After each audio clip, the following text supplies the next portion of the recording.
안녕하세요. 이번 시간 톡톡 사춘기 성장 놀이터를 여러분들과 같이 얘기를 한번 해볼 건데요. 저는 대구 청소년 성문화센터 도규봉 센터장입니다. 자, 여러분 사춘기 하면 어떤 생각이 드세요? 우리도 사춘기를 보냈는데요.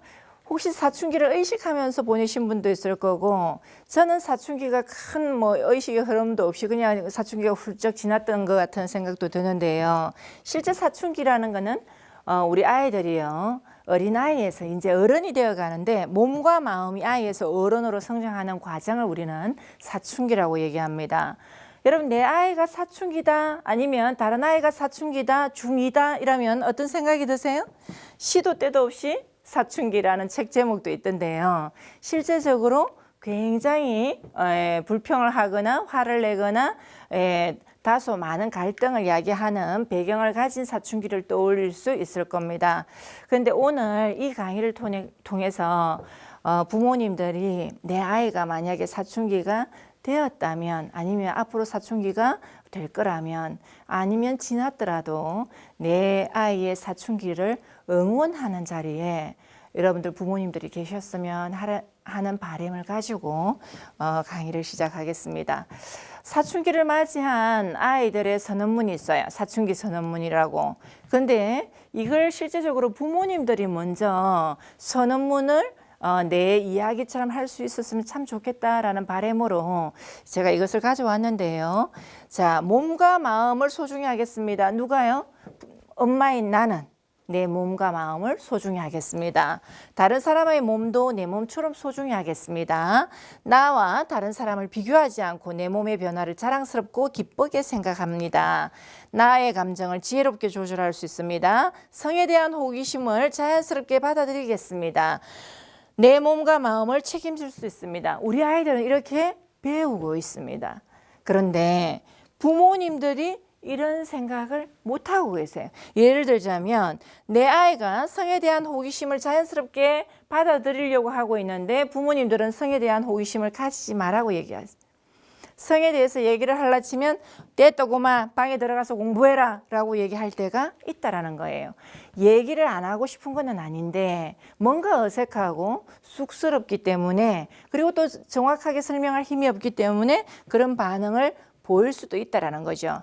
그런데 부모가 먼저 몸에 대한 뭐를 가지고 있어야 되냐면 가치관이나 태도를 가지고 있어야 아이에게 전할 수가 있다라는 겁니다. 10대의 성 하면 어떤 생각을 가지세요? 10대에도 성적 욕구가 있을까요, 없을까요? 우리가 호르몬은 변하고 남자와 여자가 제2차 성징을 통해 가지고 남녀가 구분되기 시작하는 이 10대의 성에 대해서 우리가 그때부터 뭘 가지고 있느냐 하면 실제적으로 사랑이라는 감정을 아이들이 느끼기 시작합니다. 10대는 사랑을 할 줄 모를까요? 10대는 사랑을 할 줄 아는데 우리는 10대의 사랑을 인정하고 있을까요? 자, 이 고민을 하면서 자, 이런 그림을 보면 어떤 기분이 드세요? 내 아이가 교복을 입고 이런 상황이 된다면, 이성 교제를 한다면 여러분 어디까지 허용할 수 있으세요? 자, 여기에 대해서 우리가 질문하고 답을 할 수 있으면 좋겠는데요. 먼저 부모님이 여기에 대해서 대답을 할 수 있었으면 좋겠습니다. 저는 성문화센터에 지금 센터장으로 근무를 하면서 성문화를 조금 더 좀 다르게 확산시키고 싶다, 좀 건강하게 음으로 숨어있는 성이 아니고 양지로 올려와서 부모와 아니면 친구들끼리도 얘기를 잘 할 수 있는 건강한 성문화가 조성되면 좋겠다라는 바람을 좀 가지고 있는데요. 그러기 위해서는 우리가 묻고 답하는 것이 자연스러워야 된다는 거죠. 제일 중요한 거는요, 부모님이 스스로에 대한 뭐가 있어야 되냐면 가치관, 태도가 분명히 있어야 된다는 겁니다. 이상형이 어느 날 나는 내 아이와 대화를 하고 싶은데 아이를 불렀어요. 민주야, 이리 와봐. 너 이상형이 누구야? 너 만약에 고백을 받으면 이러면 애가 기다렸다는 듯이 엄마 나는 누구예요? 고백을 받으면 이렇게 할 거예요. 정확하게 답을 할 거라는 기대를 여러분들이 하시면 안 된다라는 거죠. 실제적으로 그 전에 엄마가 베이스로 깔고 있어야 되는 것들이 있어요. 엄마는 이런 사람들이 이런 스타일이 이상형이야. 누구 닮은 사람이 좋아. 나는 박서준 닮은 사람이 참 좋더라. 이러한 얘기들이 먼저 이루어졌을 때 아이도 엄마는 박서준 스타일이 좋아. 나는 방탄에 누가 좋아 이런 식으로 얘기가 나올 수 있다는 거죠. 나는 어떤 식으로 고백을 받고 싶은지, 내가 좋아하는 사람이 어떻게 고백하고 싶은지, 그리고 데이트를 할 때는 어떻게 하고 싶은지에 대한 나만의 대답을 먼저 만들어 보는 게 아이들과 대화를 하기 전에 더 중요하지 않을까라는 생각을 합니다. 자, 여러분들 자 보세요. 부부가 자녀가 보는 앞에서 어디까지 스킨십이 허용되는 게 좋다고 생각하세요? 이러한 것도 고민을 한번 해보시는 것도 좋다라는 거죠. 내 아이가 이성 친구를 사귄다면 어느 선까지 스킨십을 하는 것이 가능하다고 생각하세요? 이러한 것에 대한 기준이 어느 정도 있어야 아이들하고 얘기할 때 훨씬 쉽다라는 겁니다. 무조건 안 돼 하는 것은 아이들에게도 적용이 안 될 거고 뭐 한다고요? 대화를 단절하기 쉽게 마련이라는 거죠. 자 보세요. 제가 이별도 넣었는데요. 사랑을 했지만 헤어질 수 있는 것에 대한 것도 있어요. 요즘은 이혼율도 증가하니까 이런 부분에 대한 것도 스스로 묻고 답해보는 시간이 있었으면 좋겠습니다. 자, 이번 시간에 성적 자기결정권에 대해서 얘기를 조금 해보는 건데요. 자기결정이라는 거는 누가 결정을 한다는 겁니까? 내가 결정한다는 거예요. 신체 자기결정권이라는 거는 머리끝부터 발끝까지 한다는 거예요. 내 신체에 대해서 내가 결정을 한다는 얘기고, 성적 자기결정권이라는 것은요, 성과 관련된 부분에 있어서 내가 결정을 한다라는 뜻입니다. 내가 원하는 것을요, 이제는 말할 수 있어야 돼요. 주장할 수 있어야 되는 거고요. 원하지 않는 것도 있을 수 있겠죠. 원하지 않는 것은 어떻게 해야 돼요? 거절할 수 있어야 됩니다. 그리고 내가 선택한 그 결정, 행동에 따른 결과에 대해서는 어떻게 해야 돼요? 이제는 책임을 져야 된다라는 것을 누가 인식을 하고 있어야 되냐면 엄마도 인식을 해야 되고 아이도 인식을 해야 된다라는 겁니다. 그래서 제가 부모님들께 굉장히 부모 교육을 하면서 부탁을 드리는 부분이 있어요. 만약에 저는 제 아이가 3명 다 딸입니다. 그래서 제가 아이들이 성장하는 그 과정을 제가 경험을 했어요. 시대가 달라서 달라진 상황도 있지만 내 아이의 변화에 대해서 제가 이미 겪었기 때문에 뭐 할 수 있어요? 대답을 하거나 그 마음을 이해하는 것이 조금 순조롭습니다. 그런데 제 친구 중에 이성의 아들을 가지고 있을 때는요, 아들의 마음을 이해하지 못하는 경우가 굉장히 많아요. 그래서 저는 부부가 되는 예비 부부들에게도 얘기를 하지만 여자인 자기 몸에 대해서도 공부를 해야 돼요. 여자가 여자 몸에 대해서 모르는 경우가 너무 많아요. 남자가 남자 몸의 변화에 대해서 모르는 경우가 너무 많더라고요. 그래서 우리가 결혼을 한다, 이성 친구를 사귄다 했을 때는 내 몸에 대해서도 공부가 되어 있어야 되고 상대 이성에 대한 몸에 대해서도 공부가 되어 있어야 된다는 얘기예요. 그래야 부부간의 소통도 이루어집니다. 여자의 몸만 알고 있을 때 남자 몸의 변화를 모른다면 소통이 불가능하다는 거죠. 남녀 부부간의 많은 갈등들이요, 신체, 남성과 여성의 차이를 크게 인지하지 못해서 일어나는 마찰도 꽤 많다라는 겁니다. 그래서 이성의 자녀를 양육하는 부모라면 어떻게 했으면 좋겠느냐? 이성에 대한 공부를, 몸에 대한 공부를 했으면 좋겠다는 거예요. 대구 청소년 성문화센터에서도 아마 하반기에 성교육 전문가 양성 과정이 있을 겁니다.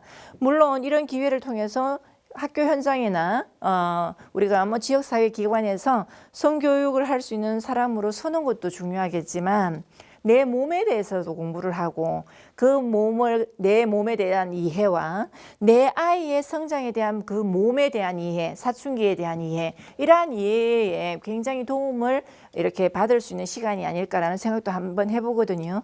그래서 우리가 몸에 대한 공부는 늦더라도 했으면 좋겠다는 거예요. 특히 이성 자녀를 키우고 있는 부모는 이성의 몸에 대해서, 신체에 대해서, 성적 변화에 대해서 굉장한 공부가 좀 주어지면 좋겠다라는 생각을 해봅니다.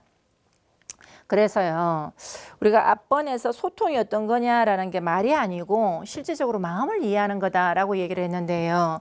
그런데 자 보세요. 우리 아이들이 성장하는 과정은요, 자기 주장을 정확하게 해야 되는 것을 컨텐츠가 되어 있고 어릴 때부터 양육을 하기 때문에 학교 현장에서 그렇게 교육하기 때문에 자기 생각을 표현하는 것이 정확합니다. 그런데 부모 세대에서는요, yes와 no를 정확하게 배우지를 못했어요. 내가 여기에 남아있는 음식을 여러 씻어 먹다가 내가 먹고 싶은데 내가 먹고 싶다고 표현을 못했고요. 거절하는 것들을 하지를 못했어요. 그래서 지금 우리가 부모님들이 다시 배워야 되는 것이 뭐냐? 노라고 얘기하면 노인 줄 알아야 돼요. yes라고 하는 것은 yes의 의미인 줄 알아야 된다는 얘기입니다. 저는 지금 노라고 얘기하는데 아닐 거야. yes라고 했지만 아닐 거야. 이런 얘기를 생각하면 안 된다는 거죠. 그래서 내 아이와의 대화에서 아이가 싫어라고 얘기를 했을 때 그 싫어가 no를 의미한다라는 것을 정확하게 파악을 하셔야 되고요. 아이가 yes라고 했을 때 그 의미가 yes구나, 숨은 뜻이 있구나라고 생각을 해서는 안 된다는 거예요. 그래서 no를 no로 받아들일 수 있고 yes를 yes로 받아들일 때 아이와 소통이 되는 부분이 훨씬 많아질 거라는 겁니다. 왜냐하면 아이들은 자기 감정과 자기 생각을 표현하는 훈련이 부모님 세대보다는 훨씬 잘 돼 있기 때문에 그렇습니다. 그래서 부모님들은요, 궁금하면 이제는 물어봐야 됩니다. 누구한테 궁금하면 물어봐야 되느냐? 제가 상담을 하면서 느끼는 것 중에 많은 한 20년간 제가 상담을 한 것 같아요. 굉장히 아이러니한 게요. 부부 사이에 일어난 문제를 가지고 누구와 대화를 하느냐 하면 옆집 엄마나 아니면 친한 친구들하고 부부 사이에 있었던 얘기를 의논을 합니다. 남자들도 부부 간의 문제를 친구들하고 의논을 해요. 부부 간의 문제는 누구한테 물어봐야 돼요? 당사자한테 물어봐야 된다는 거죠. 그래서 궁금하면 물어봐야 되는데 대상을 정확하게 파악하셔야 돼요. 아이에게 궁금한 거는 누구한테 물어봐야 돼요? 인터넷에 물어보거나 그리고 선생님을 찾아서 물어보거나 다른 친구들한테서 물어봤을 때는 정확한 답을 얻을 수 없다라는 겁니다. 그래서 아이에게 궁금한 거는 아이에게 물어보셔야 되고요. 남편에게 궁금한 거는 남편한테 물어봐야 됩니다. 일반적이고 보편적인 특징은 검색을 해서 찾을 수도 있을 겁니다. 그래서 우리가 질문이 바로 많다고요? 답을 줄 수 있을 거라는 겁니다. 평등한 10대 성문화 만들기는요, 우리 아이들이요, 분명한 자기 주장을 할 수 있어야 된다는 겁니다. 원하는 거, 원하지 않는 거 얘기할 수 있어야 되고, 건강한 신체를 만들어야 되고, 이성교제의 기준도 정하는 것이 좋습니다. 그리고 데이트 상대는 어느 정도, 학생이면 좋을지 아니면 대학생도 가능한지 사회인이면 좋은지 이런 거에 대한 기준도 정해졌으면 좋겠고요. 스킨십은 어느 정도까지는 허용한다, 이러한 것에 대한 기준이 있으면 뭐 할 수 있다고요? 그렇죠. 좀 건전한 성문화를 만드는 데 좀 더 도움이 되겠죠. 거기에서 가장 중요한 게 자신의 안전, 가장 중요하다는 뜻입니다.